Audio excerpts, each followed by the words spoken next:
নমস্কার প্রিয় দর্শক বন্ধুরা, আপনাদের সবাইকে স্বাগত জানাচ্ছি আজকের এই গভীর আধ্যাত্মিক আলোচনায়। আজ আমরা আলোচনা করব হোলিকা দহন শুধু একটি পুরাণের গল্প নয়, দোলের আগের দিন এটি পালিত হয়। এটা আমাদের জীবনের এক গভীর বাস্তব সত্য, আমাদের প্রতিদিনের মানসিক যুদ্ধের প্রতীক। আজকের ভিডিও শেষে আপনি বুঝতে পেরে যাবেন আপনার জীবনে হোলিকাকে প্রহ্লাদ আপনার ভিতরে কোথায় আগুন আসলে কি পুড়িয়ে দেয়। পুরাণ কাব্য গ্রন্থ অনুসারে হোলিকা দহনের আসল গল্পটি হলো, এক অসুর রাজা ছিলেন যার নাম হিরণ্যকশিপু। সে নিজেকে ঈশ্বর বলে মনে করতেন, কিন্তু তার ছেলে প্রহ্লাদ ছিল ভগবান বিষ্ণুর ভক্ত।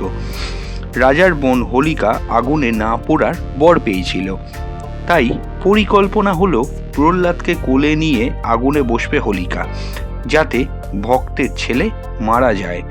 কিন্তু যা ঘটল, হোলিকা আগুনে পুড়ে গেল, প্রহ্লাদ কিন্তু বেঁচে গেল, যেহেতু ভগবান বিষ্ণুর ভক্ত ছিলেন। এখানে প্রতিটি চরিত্র একটি মানসিক সত্যকে বোঝায়। হোলিকা হলো অহংকার ও অন্যায় শক্তির প্রতীক, প্রহ্লাদ হলো বিশ্বাস ও সত্য, আগুন হলো কর্মফল এবং সত্যের পরীক্ষা। হোলিকা শব্দের অর্থ হলো আমাদের জীবনের অহংকার। আমাদের ভিতরে একটি হোলিকা আছে, যেগুলি হলো আমি সব জানি এই মনোভাব, দ্বিতীয় হলো অন্যকে ছোট করা, তৃতীয় হলো ক্ষমতার একটা অহংকার। এই অহংকার একদিন আমাদেরই কিন্তু পুড়িয়ে দেয়। যখন সব কিছু ভেঙে পড়ে, যে শক্তি আমাদের বাঁচায় তা হলো ভক্তি, সততা এবং ধৈর্য। এটাই আমাদের ভিতরের প্রহ্লাদ।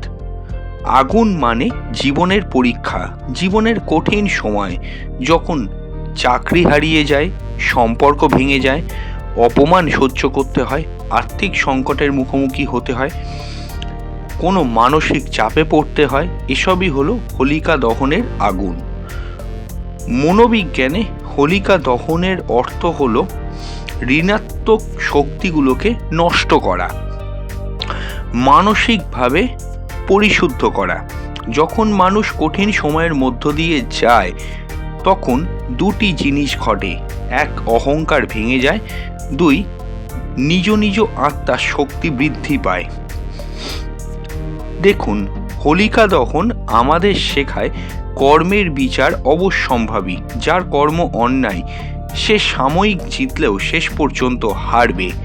প্রহ্লাদের মতো আপনি দুর্বল মনে হলেও যদি সত্যের পথে থাকেন, মহাবিশ্ব আপনাকে রক্ষা করবে।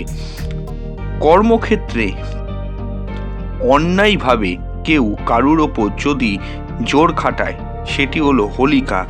কিন্তু কর্মী যদি সৎ হয়, সেই কিন্তু প্রহ্লাদ। শেষে কে জেতে? সত্য, অর্থাৎ প্রহ্লাদই কিন্তু জিতবে। সম্পর্কের ক্ষেত্রেও শেষে কে টেকে? বিশ্বাস।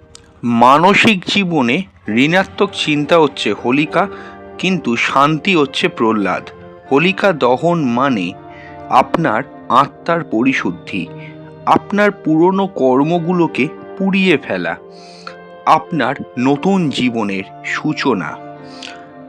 কিভাবে জীবনে হোলিকা দহন করবেন? বাস্তব জীবনে 5টি উপায় রয়েছে স্বাস্থ্যসম্মত, সেই উপায়গুলি আমি বলছি। দেখুন, সর্বপ্রথম অহংকারটাকে ত্যাগ করতে হবে। কোনো অহংকার থাকলে আপনার মধ্যে কিন্তু চলবে না।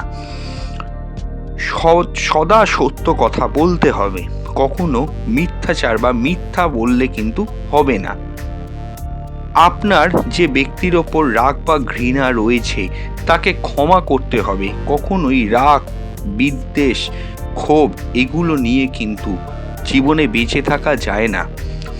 চতুর্থ হলো ঋণাত্মক চিন্তা ভাবনা, অর্থাৎ নেতিবাচক চিন্তা ভাবনা আপনাকে জীবন থেকে কিন্তু ছাড়তে হবে। পঞ্চম হলো ঈশ্বরের প্রতি বিশ্বাস রাখতে হবে। নিজের কর্ম নিজের বিচার অনুযায়ী যতটা পারবেন সঠিক করার চেষ্টা করবেন। বয়োজ্যেষ্ঠ গুরুজনদের কথা আগে ভাববেন। হোলিকা দহন শুধু একটি উৎসব নয়, এটি আমাদের জীবনের এক গভীর আধ্যাত্মিক সত্য।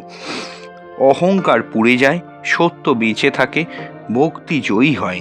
তাই প্রতি বছর যখন হোলিকা দহন দেখবেন, নিজেকেই আপনি প্রশ্ন করুন, আপনার ভিতরের হোলিকা কে?